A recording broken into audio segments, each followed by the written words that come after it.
Hello दोस्तों, good morning. स्वागत है एक बार फिर से आप सभी का एमजेटी एजुकेशन में। साथियों, आज है 19 मार्च और आज की वीडियो में हम लोग बात करेंगे 19 मार्च 2025 के most important daily current affair के क्वेश्चंस के बारे में। चलिए वीडियो की शुरुआत करते हैं। अच्छा, एक और जरूरी बात, वीडियो में अगर पसंद आए कंटेंट तो आप इसे लाइक जरूर कर दिया करो और एक प्यारा सा कमेंट जरूर छोड़ दिया करो, ठीक है। चलिए शुरुआत करते हैं। आज की करंट अफेयर में बहुत अच्छे अच्छे क्वेश्चंस लिए गए हैं, तो आपको एंड तक जरूर देखना है। सबसे पहले रिवीजन शुरुआत करेंगे। कल हम लोगों ने पढ़ा था 10वां रायसीना डायलॉग सम्मेलन के बारे में कि नई दिल्ली में आयोजित हुआ। मुख्य अतिथि रहे न्यूजीलैंड के प्रधानमंत्री क्रिस्टोफर लक्सन। इसके अलावा चंद्रयान 5 मिशन को मंजूरी मिल गई है, 2028 तक लॉन्च किया जाएगा जापान की स्पेस एजेंसी जक्सा के साथ सहयोग करके। संयुक्त राष्ट्र के महासचिव एंटोनियो गुटरेस हैं और इन्होंने यूएन की दक्षता को बढ़ाने के लिए यूएन-80 मिशन शुरू किया है, पहल शुरू किया है। आर्मेनिया और अजरबैजान के बीच में चल रहे लंबे युद्ध की समाप्ति की घोषणा हो चुकी है। 40 साल से ये युद्ध चल रहा है, नारगोना काराबाख संघर्ष जिसे जाना जाता है। और स्पेस एक्स के क्रू 10 मिशन के जरिए सुनीता विलियम और बुच विल्मोर वापस पृथ्वी पर पहुंच चुके हैं। बीईएल ने LLTR अश्विनी रडार के लिए रक्षा मंत्रालय के साथ समझौता किया है 2906 करोड़ का।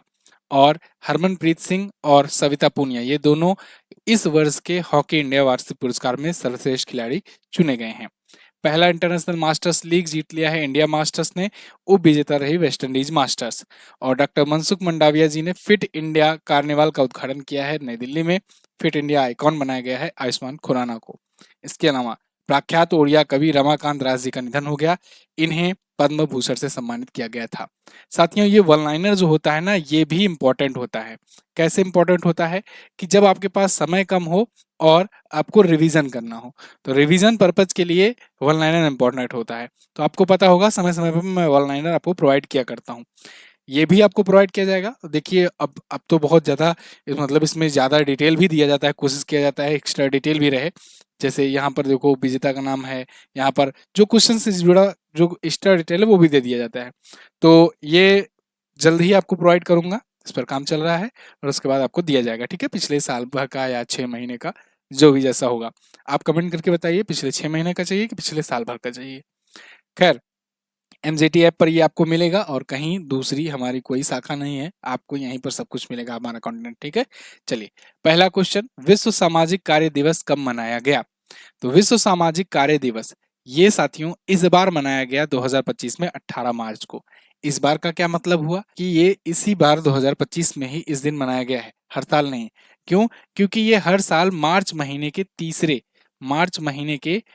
के तीसरे मंगलवार को मनाया जाता है, ठीक है ना। तीसरे मंगलवार को मनाया जाता है, ये बात ध्यान रखना। तो इस बार ये भी मनाया गया। सोशल वर्क डे, सामाजिक कार्य दिवस, एक सामाजिक न्याय दिवस होता है, ये सामाजिक कार्य दिवस है। ध्यान रखना, अभी मैंने आपको पिछले महीने बताया था 20 फरवरी को सामाजिक न्याय दिवस, सोशल जस्टिस डे, ठीक है। तो ये विश्व कार्य दिवस है, 18 मार्च को इस बार पड़ा है, मार्च महीने के तीसरे मंगलवार को। थीम है स्ट्रेंथेनिंग इंटीग्रेशनल सॉलिडेरिटी फॉर सस्टेनेबल वेलबीइंग। ये इस बार की थीम है, थीम लंबी है तो पूछी नहीं जाएगी। शुरुआत इसकी हुई थी 2007 से। सामाजिक कार्य दुनिया में बदलाव लाना, ये थीम थी जब पहली बार आयोजित किया गया था। तो जो इंपॉर्टेंट पॉइंट है वो मैं लिख दे रहा हूं कि विश्व सामाजिक ये कार्य दिवस है, ये न्याय दिवस अगर पूछा जाए न्याय दिवस, तो ये न्याय दिवस कब मनाया जाता है? न्याय दिवस जो होता है ये मनाया जाता है 20 फरवरी को। 20 फरवरी को नोट डाउन कर लो, इंपॉर्टेंट है। अब महत्वपूर्ण दिवस जो मार्च महीने के अभी तक आए हैं उनका रिवीजन करेंगे। जैसे जैसे 1 मार्च को साथियों 2 महत्वपूर्ण दिवस मनाया गया, नागरिक सुरक्षा दिवस और शून्य भेदभाव दिवस। 3 मार्च को भी 2 दिवस मनाया गया, विश्व वन्यजीव दिवस और विश्व श्रवण दिवस। 4 मार्च को राष्ट्रीय सुरक्षा दिवस। 7 मार्च को जन औषधि दिवस। 1 से 7 मार्च जन औषधि सप्ताह। 8 मार्च अंतर्राष्ट्रीय महिला दिवस। 10 मार्च सीआईएसएफ स्थापना दिवस। 12 मार्च को धूम्रपान निषेध दिवस। 14 मार्च को अंतर्राष्ट्रीय गणित दिवस। 15 मार्च को विश्व उपभोक्ता अधिकार दिवस। 16 मार्च को राष्ट्रीय टीकाकरण दिवस और 18 मार्च को विश्व सामाजिक कार्य दिवस 2025 मनाया गया। क्लियर है? याद रहेगा? आगे बढ़ते हैं।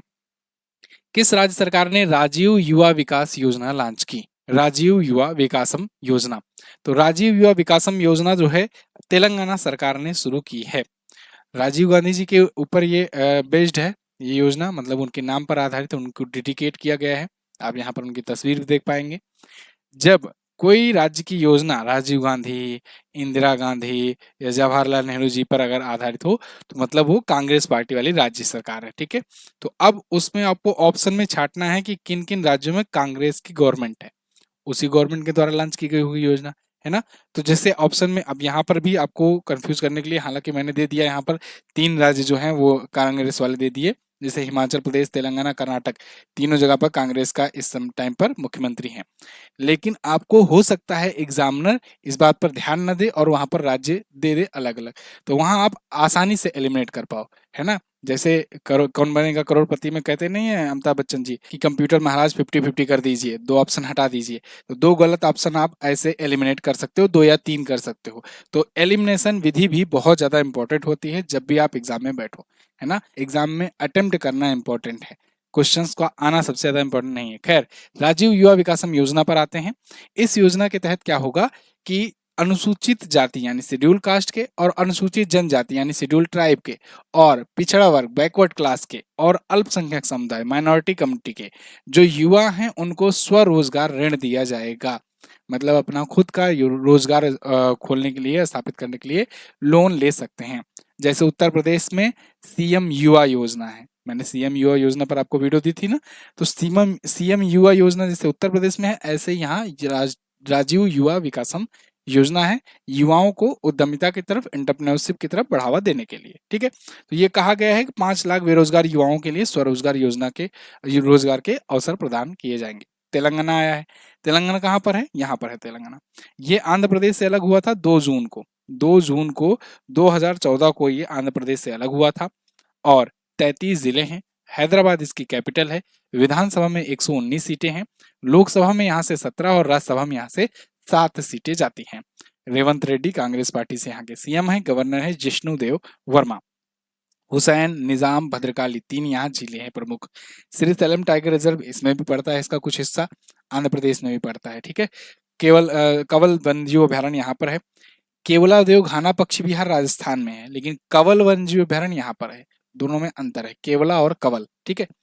और परेनी थानवम बुनालू यहाँ प्रमुख लोक नृत्य हैं। अच्छा, अगर ये बॉर्डर शेयर की बात करें तो इधर देखिए आप, ये छत्तीसगढ़, उड़ीसा, आंध्र प्रदेश और कर्नाटका और महाराष्ट्र से बॉर्डर लगाता है। अगला, वैश्विक खुफिया एवं सुरक्षा प्रमुखों का चौथा सम्मेलन कहाँ हुआ? तो अभी नई दिल्ली में हुआ है वैश्विक खुफिया और सुरक्षा प्रमुखों का चौथा सम्मेलन।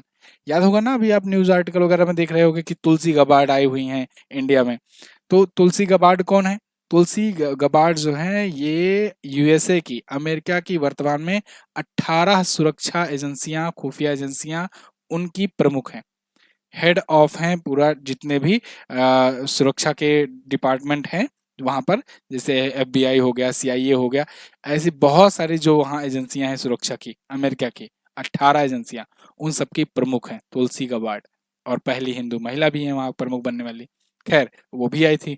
ऐसे तमाम देशों के जो जो सुरक्षा से रिलेटेड जो अध्यक्ष थे वो आए थे रिप्रेजेंटेटिव बनकर, और भारत में आयोजित किया गया ये चौथा सबसे बड़ा, चौथा संस्करण वाला स्पाई चीफ का सम्मेलन, ठीक है। द हिंदू का आप आर्टिकल देखिए, amid global uncertainties spy chief from across world converge in Delhi. जितने भी स्पाई चीफ हैं वो दिल्ली में आए हुए हैं। अब इसका आयोजन भारत ने किया, भारत में मेजबान मतलब आयोजक रहा रॉ। रॉ आप जानते हो, research analysis and wing, Bharat का। अच्छा देखो, क्वेश्चन एक देखा था मैंने, एक ऐसा क्वेश्चन पूछा गया था कि निम्न में से कौन सी भारतीय खुफिया एजेंसी है या भारतीय एजेंसी है जो भारत के बाहरी मामलों को देखती है?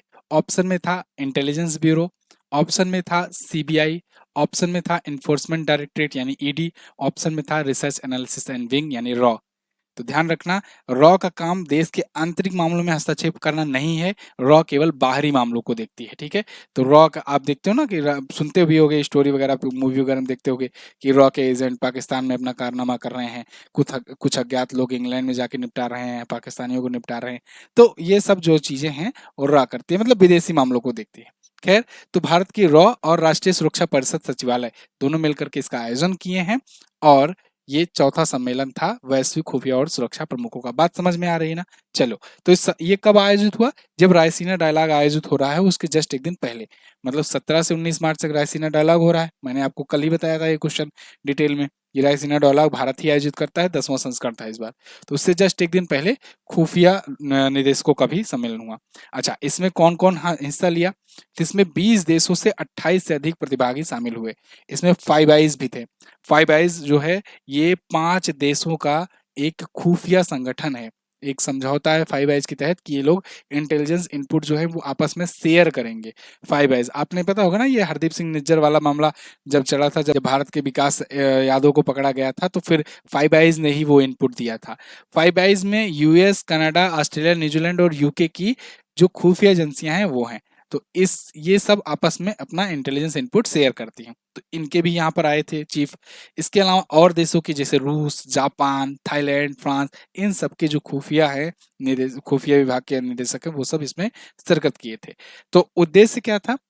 उद्देश्य था वैश्विक सुरक्षा को इंश्योर करना, अंतर्राष्ट्रीय अपराध को रोकना और आतंकवाद का मुकाबला करना और एशिया पैसिफिक क्षेत्र में सहयोग को मजबूती देना। ठीक है, आईएसआई नहीं शामिल था क्योंकि वो आतंकवाद का मुकाबला क्यों करेगा, वो तो बढ़ावा देता है। ये प्रमुख सम्मेलन है जो आयोजित हुए हैं अभी हाल फिलहाल में। जैसे 10वां रायसीना डायलॉग के बारे में मैंने कल बताया, नई दिल्ली में हुआ। जल स्थिरता सम्मेलन नई दिल्ली में। विश्व सतत विकास शिखर सम्मेलन नई दिल्ली में। भुगतान सुरक्षा शिखर सम्मेलन, इसको पेमेंट सिक्योरिटी समिट कह सकते हो अंग्रेजी में, ठीक है। तो पेमेंट सिक्योरिटी समिट पूछा जाएगा, कंफ्यूज मत होना, हिंदी इसकी थोड़ा टफ है। भुगतान सुरक्षा सम्मेलन कहाँ हुआ? मुंबई में हुआ। यूएन की महिला शांति सैनिकों के लिए पहला सम्मेलन नई दिल्ली में। सोल लीडरशिप समिट नई दिल्ली में। ट्रांसजेंडर का पहला अखिल भारतीय सम्मेलन अजमेर में। और हिंद महासागर समिट मस्कट में इस बार हुआ। अंतर्राष्ट्रीय महिला सम्मेलन बेंगलुरु में। और विश्व सरकार शिखर सम्मेलन दुबई में हुआ। ठीक है, आगे दिल्ली सरकार ने 18 मार्च को केंद्र सरकार के साथ प्रधानमंत्री आयुष्मान भारत स्वास्थ्य अवसंरचना मिशन यानी ABHIM लागू करने के लिए समझौता किया है। इसके तहत दिल्ली में कितने आयुष्मान आरोग्य मंदिर स्थापित किए जाएंगे? अब मैं कोशिश कर रहा हूँ ना थोड़ा थोड़ा लंबे लंबे क्वेश्चन आपको दूं, जैसे एग्जाम में पूछे जाते हैं थोड़ा सा हायर लेवल एग्जाम में। तो लंबे लंबे क्वेश्चन आने से क्या होता है कि पढ़ते पढ़ते ही आप कंफ्यूज हो जाते हो। तो ध्यान रखना कि यहाँ पर कुछ इन्फॉर्मेशन दी भी रहती है और कुछ पूछी जाती है। जैसे दिल्ली सरकार ने क्या किया है, केंद्र सरकार के साथ समझौता किया है, किसके लिए? प्रधानमंत्री आयुष्मान भारत स्वास्थ्य अवसंरचना मिशन के लिए। मतलब अब ये दिल्ली में भी लागू किया जाएगा। आप जानते थे कि अभी तक वहां पर केजरीवाल की आम आदमी पार्टी की सरकार थी, तो उन्होंने आयुष्मान भारत योजना को लागू नहीं किया था अपने राज्य में, जो प्रधानमंत्री आयुष्मान भारत योजना है। अच्छा, उसी से मिलती जुलती एक और योजना है प्रधानमंत्री आयुष्मान भारत स्वास्थ्य अवसंरचना मिशन। ये कैसे अलग है मैं आगे आपको बताऊंगा। तो ये अब लागू हो जाएगा दिल्ली में। अब इसके तहत दिल्ली में क्या किया जाएंगे? आयुष्मान आरोग्य मंदिर स्थापित किए जाएंगे। आयुष्मान आरोग्य मंदिर जो है वो कितने स्थापित किए जाएंगे, यही पूछा गया है क्वेश्चन। तो टोटल स्थापित किए जाएंगे 1139। और ये कैसे होंगे? अर्बन होंगे। अर्बन आयुष्मान आरोग्य मंदिर, ठीक है। अर्बन मतलब होता है शहरी, तो शहरी क्षेत्रों का आयुष्मान आरोग्य मिशन होगा। ठीक है, तो 1139 स्थापित किए जाएंगे। ये रहा रेफरेंस के लिए article. Delhi government to sign MOU with ministry of health. तो ministry of health and family welfare के साथ हुआ है मेमोरेंडम ऑफ अंडरस्टैंडिंग, यानी कि समझौता हुआ है दिल्ली सरकार का। ठीक है ना, तो आयुष्मान भारत स्कीम वो लागू करेंगे। अब 18 मार्च को ये समझौता हुआ। इसमें 553 मोहल्ला क्लिनिक जो आम आदमी पार्टी सरकार के द्वारा बनाई गई थी उनको उन्नत किया जाएगा, अपग्रेड किया जाएगा और उनको UAAM में कन्वर्ट कर दिया जाएगा, परिवर्तित कर दिया जाएगा। ठीक है, और यानी कि वो आयुष्मान आरोग्य मंदिर अब कहलाएंगे। और 413 ऐसे नए स्थापित किए जाएंगे और बाकी भी स्थापित किए जाएंगे। इस बारे में, योजना के बारे में अगर बात करें, PM-ABHIM योजना, तो इस सार्वजनिक स्वास्थ्य अवसंरचना को मजबूत करने के लिए स्थापित की गई थी 2021 में। ध्यान रखना, जो PMJAY है, PMJAY है, वो है प्रधानमंत्री जन आरोग्य योजना। इसी को शॉर्ट फॉर्म में कहते हैं आयुष्मान भारत, आयुष्मान भारत योजना। ठीक है, ये दुनिया की सबसे बड़ी health coverage health insurance scheme है। World largest health insurance scheme है आयुष्मान भारत योजना। प्रधानमंत्री जन आरोग्य योजना, इसका फुल फॉर्म भी पूछा गया है। फुल फॉर्म ऐसा पूछा गया था कि बताइए PMJAY में ए का क्या अर्थ है, तो ऑप्शन दे दिए थे आरोग्य, अयोग्य वगैरह वगैरह। तो प्रधानमंत्री जन आरोग्य योजना है। कब ये शुरू की गई थी? ये 2018 में सितंबर में शुरू की गई थी। सितंबर 2018 में शुरू की गई थी। कहाँ से शुरू की थी भाई? झारखंड के रांची से। झारखंड के रांची से शुरू की गई थी। ठीक है ना, ये। अब ये उसके बाद शुरू की गई है एक और, कि जैसे कोविड जैसे कोई और महामारी ना आ पाए। जैसे कोविड महामारी आई 2020-21 में फैली, 22 में भी रही भारत में। तो उसके बाद उन सब देखते हुए महामारी कंडीशन में क्या हुआ था कि बेड नहीं मिल रहे थे, हॉस्पिटल वगैरह में दिक्कतें आ रही थी, ऑक्सीजन सिलेंडर नहीं मिल रहे थे। तो ऐसी स्थिति दोबारा ना आए, तो इसलिए खुद को मजबूत रख सकें, स्वास्थ्य सिस्टम को, तो इसके लिए ये योजना शुरू की गई है, पीएमएबीएचआईएम योजना। तो ये 15 सितंबर 2021 को शुरू की गई। कंफ्यूजन कहाँ होगा, क्यों मैं इस पर इतना समय दे रहा हूँ आपका? देखिए, कारण यह है कि आप ऑप्शन में ऐसे क्वेश्चन में देखोगे ना, तो तुरंत 2018 लगा दोगे अगर पूछ लिया जाएगा कि कब शुरू किया गया। तो आयुष्मान भारत देखोगे तो तुरंत आप लगा दोगे 2018। लेकिन एक बात ध्यान रखना मेरी, कि आयुष्मान भारत योजना जो है वो नागरिकों के लिए है, कि नागरिकों को 5 लाख रुपए हर साल तक का, शुरुआत जब हुआ था तो हर साल तक का उनको हेल्थ कवरेज दिया जाता था। लेकिन ये अगर ध्यान दो तो ये क्या बन रहा है, आयुष्मान आरोग्य मंदिर बना रहा है। मतलब ये हॉस्पिटल्स को इम्प्रूव करने के लिए है। ठीक है, बात समझ में आई, अंतर समझ में आया? आगे बढ़ते हैं। हाल ही में खबरों में रहा ट्रुथ सोशल है क्या? ट्रुथ सोशल, ये अच्छा क्वेश्चन है। ये क्वेश्चन मैंने ले लिया, हमने कहा कि चलो चर्चे में है तो कुछ इस प्रकार से भी क्वेश्चन लिया जाए। तो ट्रुथ सोशल आप जानते होंगे, ट्रंप ने अपना एक खुद का सोशल मीडिया ऐप लॉन्च किया है। तो अगर आप हमारे ट्रेनिंग टॉपिक वाली वीडियो देखते होगे तो इसका जिक्र मैं अक्सर किया करता हूँ कि ट्रुथ सोशल में ट्रंप ने ये कमेंट किया है या पोस्ट किया है। तो ट्रुथ सोशल की कहानी क्या है कि 2021 में जब ट्रंप हारे थे चुनाव, तो उनके समर्थक जो है ना, कैपिटल हिल्स पर अटैक कर दिए थे, दंगे किए थे बहुत सारे। तो उस पर ट्विटर पर ट्रंप को दंगे भड़काने का आरोप लगाया गया। इस वजह से ट्विटर ने क्या किया कि ट्रंप को बैन कर दिया था। ट्विटर ने भी बैन किया था, फेसबुक ने भी बैन किया था, बहुत सारे लोगों ने बैन किया था। सबको पता लग गया था कि अब तो भैया ये सत्ता में आने वाले हैं नहीं, इनको बैन करो। जब वो सब बैन कर देंगे, बैन कर दिए, तो फिर ये क्या किए कि फरवरी 2022 में अपना खुद का सोशल मीडिया ऐप लॉन्च किए। तब ट्विटर जैक डॉर्सी के पास होता था, एलन मस्क के हाथ में नहीं होता था। ठीक है, एलन मस्क ने बाद में खरीदा।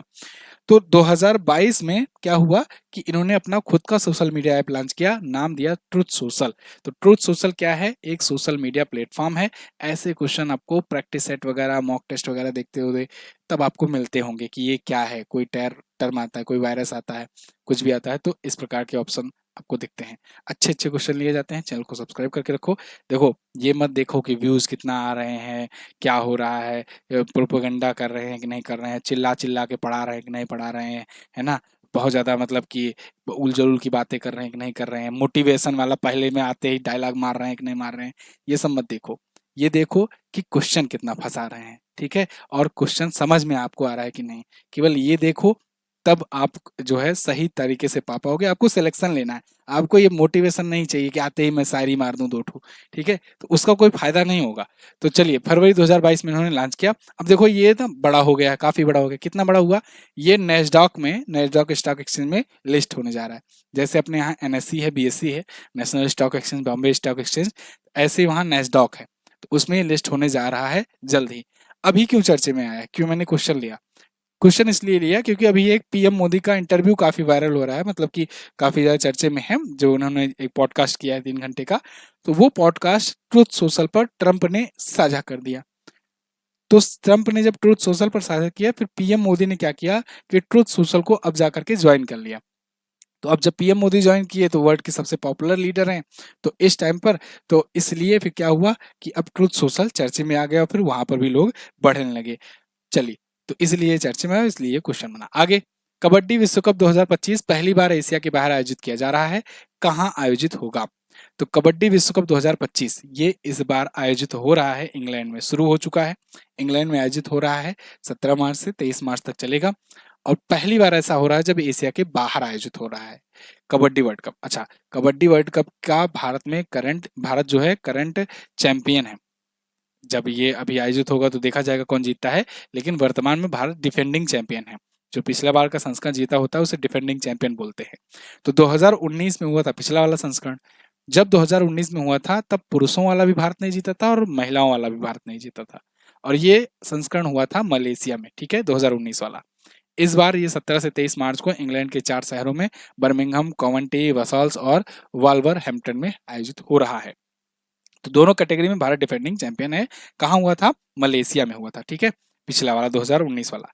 अच्छा, विश्व कबड्डी के द्वारा आयोजन करा जाना शुरू हो गया पिछली बार से। तो विश्व कबड्डी के द्वारा आयोजित हो रहा है, ये दूसरा संस्करण है, पहला वाला वही मलेशिया में हुआ था वर्ल्ड कबड्डी के द्वारा।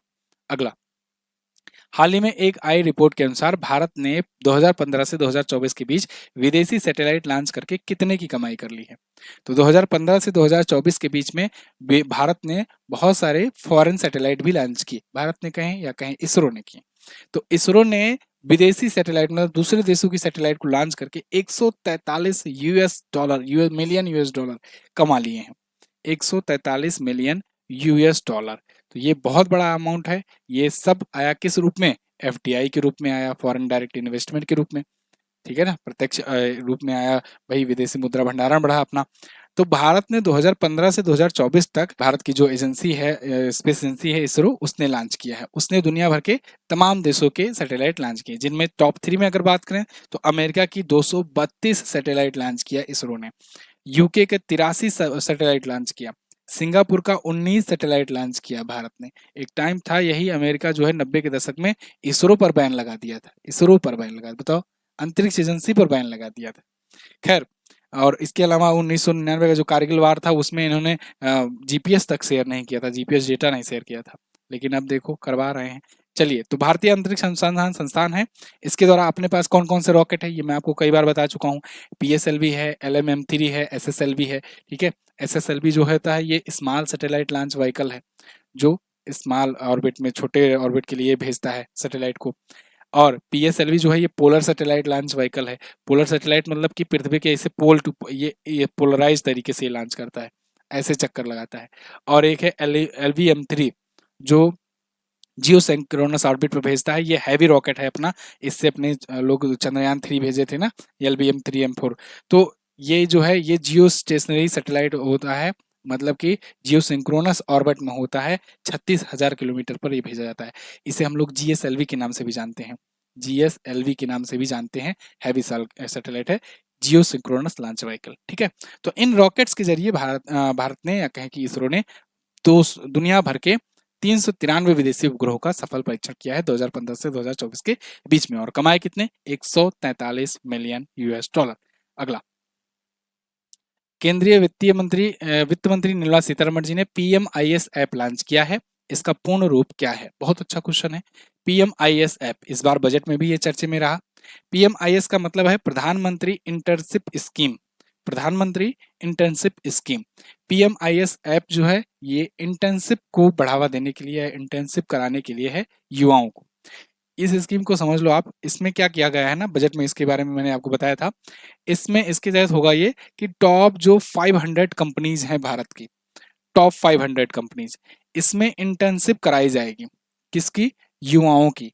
कितने युवाओं की? 1 करोड़ युवाओं की, 1 करोड़ युवाओं की, बस केवल इतना ध्यान रखना है, पूरा क्वेश्चन खत्म। टॉप 500 कंपनियों को इंटर्नशिप कराना, युवाओं को, कितने युवा? 1 करोड़ युवा। तो इस बार किस में चर्चा की गई थी? बजट में चर्चा की गई थी, यही है। और इसके लिए अभी इन्होंने एक ऐप भी लॉन्च किया, मोबाइल ऐप है, तो जिससे थोड़ा सा रजिस्ट्रेशन वगैरह करने में, स्टेटस जानने में आसानी हो जाएगी। आप भी अगर एलिजिबल हो, आप अपनी एलिजिबिलिटी चेक कर सकते हो, आपके पास कौन सा स्किल है, कौन सा नॉलेज है, उसी स्किल के अनुसार आप उन कंपनियों में अप्लाई कर सकते हो। तो ये ऐप आप डाउनलोड कर सकते हो, ठीक है, कर सकते हो मतलब कर सकते हो, सिर्फ क्वेश्चन ना देखो, इंटर्नशिप कर सकते हो। PM internship scheme. अगला, छत्रपति शिवाजी महाराज को समर्पित देश का पहला मंदिर, इसका उद्घाटन कहाँ किया गया? तो छत्रपति शिवाजी महाराज जी को समर्पित देश का पहला मंदिर जो है भिवंडी महाराष्ट्र में ये अभी स्थापित किया गया और उसका उद्घाटन किया गया। किसने उद्घाटन किया? देवेंद्र फडणवीस जी ने, जो कि मुख्यमंत्री हैं। अच्छा, कल एक घटना भी हुई, शाम को काफी दंगे भी हुए नागपुर में, है ना।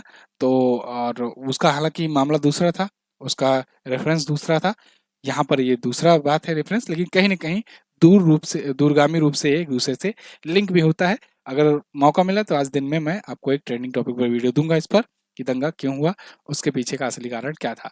खैर, यहाँ भिवंडी महाराष्ट्र में महान मराठा सम्राट छत्रपति शिवाजी महाराज को समर्पित एक मंदिर स्थापित की गई है, जो कि देश की पहली मंदिर है। और जब भी पहला पहली पहले आ जाए तो मतलब क्वेश्चन हो जाता है इंपॉर्टेंट, ठीक है। चलिए, तो भिवंडी थाने जिले में पड़ता है, महाराष्ट्र में है। देवेंद्र फडणवीस ने इसका उद्घाटन किया है। अब इसको बनाया किसने है मूर्ति? तो इनकी मूर्ति को बनाया है विजय कुमार पाटिल ने, जो कि बहुत ही विख्यात डिजाइनर है। 2500 वर्ग फुट में ये फैला हुआ है। अगला, हाल ही में कहां पर चंचला काली माता पूजा के दौरान प्रसिद्ध गौमीरा मुखौटा नृत्य आयोजित हुआ? तो प्रसिद्ध गौमीरा गौमीरा मुखौटा नृत्य हुआ पश्चिम बंगाल में। ये गौमेरा मुखौटा नृत्य काफी प्रचलित है, काफी डरावना भी है। देखिए, कुछ इस प्रकार से लोग सज संवर के मुखौटा पहन करके ये काली माता की पूजा भी करते हैं और इस प्रकार से गौमेरा नृत्य करते हैं। तो एसएससी वगैरह के एग्जाम में ऐसे क्वेश्चन ज्यादा पूछे जाते हैं। तो ये लोक नृत्य वगैरह से ना, तो गौमेरा मुखौटा नृत्य कहाँ हुआ भाई? चचला काली माता पूजा के दौरान पश्चिम बंगाल में हुआ। और ये पारंपरिक लोक नृत्य प्रदर्शन है, राजवंशी और पोलिया समुदाय के द्वारा किया जाता है, जो उत्तरी बंगाल में पाए जाते हैं। इसमें महायान बौद्ध धर्म, तांत्रिक बौद्ध धर्म, शैव, शाक्त, इनकी परंपराओं को ये मान्यता देते हैं। अच्छा, पश्चिम बंगाल कई दिनों के बाद आया है, तो पश्चिम बंगाल को देख लेते हैं हम लोग। पश्चिम बंगाल अगर आप मैप में देखोगे, यहाँ पर आपको दिख जाएगा, ये यहाँ तक है पश्चिम बंगाल। ध्यान रखना, ऊपर में सिक्किम तक हुआ है, फैला हुआ है ना पश्चिम बंगाल। तो सिक्किम से भी बॉर्डर लगाता है। कभी कभी क्वेश्चन पूछा जाता है कि निम्न में से कौन सा राज्य है जो सिक्किम से बॉर्डर नहीं लगाता है, या कौन सा राज्य है जो लगाता है? तो याद रखना, सिक्किम से इकलौता भारतीय राज्य जो बॉर्डर लगाता है वो है पश्चिम बंगाल। गलती से लोग असम या बिहार या मेघालय लगा देते हैं, पश्चिम बंगाल है। कोलकाता इसकी राजधानी है। और Mamata Banerjee All India Trinamool Congress party से सीएम है। गवर्नर है सीवी आनंद बोस। यहाँ पर सुंदरवन का नेशनल उद्यान है, जो कि सबसे बड़ा मैग्रेव क्षेत्र है, भारत का सबसे बड़ा मैग्रेव मैग्रेव क्षेत्र है। ठीक है, क्वेश्चन बना हुआ है। बक्सा टाइगर रिजर्व है, बहुत इंपॉर्टेंट है, बहुत पूछा जाता है क्वेश्चन। लोथियान जीव है, वन्य अभ्यारण्य है। काठी ढाल छाऊ नृत्य होते हैं, यहाँ पर भी है। दार्जिलिंग, सिलीगुड़ी, हावड़ा प्रमुख चर्चित स्थल हैं। दार्जिलिंग की चाय को पहला जीआई टैग मिला था। मोती झील, मिरिक, रविंद्र सरोवर, सेंचल झील यहाँ प्रमुख झीलें हैं। सेंचल झील भी पूछा गया था एग्जाम में। ठीक है, और पश्चिम बंगाल बॉर्डर शेयर कर की अगर बात करें तो उड़ीसा, झारखंड, बिहार, सिक्किम और इधर असम से अपना बॉर्डर लगाता है। सीटों की अगर बात करें तो जिले की संख्या है 23, विधानसभा में 294 सीटें, लोकसभा में 42 और राज्यसभा में यहाँ से 16 सीट जाती है। ठीक है, थैंक यू सो मच यहाँ तक वीडियो देखने के लिए। आई होप आपको समझ में आई होगी वीडियो अगर समझ में आई है तो आप एक प्यारा सा कमेंट छोड़ दीजिए और वीडियो को लाइक कर दीजिए और शेयर भी कर दिया करो। ठीक है, आपके जो भी सगे संबंधी हैं उन तक वीडियो को पहुंचाइए। डेली न्यूज की तरह, कोई जरूरी नहीं है आप कॉम्पिटेटिव एग्जाम की तैयारी कर रहे हो तभी वीडियो देखो, नहीं कर रहे हो तभी भी देखो। ठीक है, चलिए पहला क्वेश्चन, लास्ट डे का क्वेश्चन देखते हैं जो मैंने कल आपसे पूछा था। कल आपने बताया कि भारत और पाकिस्तान को क्रमशः संघाई सहयोग संगठन में 2017 और 2017 में ऐड किया गया। 2017 में दोनों शामिल हुए थे। ठीक है, विश्व धरोहर सूची में भारत की शामिल कुल हेरिटेज साइट में कितनी सांस्कृतिक श्रेणी से हैं? तो 35 सांस्कृतिक हैं, 7 जो हैं ये प्राकृतिक श्रेणी से हैं। ठीक है, प्राकृतिक है, और एक जो है वो मिक्स्ड है। ठीक है, चलिए 10वां रायसीना डायलॉग के मुख्य अतिथि कौन थे, ये आपको आज बताना है। और साथ ही साथ में यहाँ पर देखो, जो भी ऑप्शन दिए गए हैं ना, ये सब नए नए नियुक्त हुए देशों के राष्ट्राध्यक्ष हैं। कोई राष्ट्रपति बना है, कोई प्रधानमंत्री बना है, जो भी नया नया नियुक्त हुआ है। तो आप कमेंट करके सबका नाम बता दो कि कौन कहाँ का नियुक्त हुआ है। तो इसी में 2 क्वेश्चन है, एक तो आपको मुख्य अतिथि बता देना है कि इसमें कौन आए थे, और वो भी संयुक्त राष्ट्र संघ यानी यूएनओ का अंतिम सदस्य दक्षिण सूडान में यूएन में कब शामिल हुआ था? दक्षिण सूडान के बारे में कल मैंने आपको बताया था ना, बताइए कमेंट करके कि यूएन में वो कब शामिल हुआ था और कौन से में देश के रूप में शामिल हुआ था। अच्छे अच्छे क्वेश्चन है, दोनों के बारे में आपको जो भी पता होगा डिटेल में जरूर आंसर करना। थैंक यू सो मच, मिलेंगे अगली वीडियो में, तब तक के लिए नमस्कार, जय हिंद, वंदे मातरम।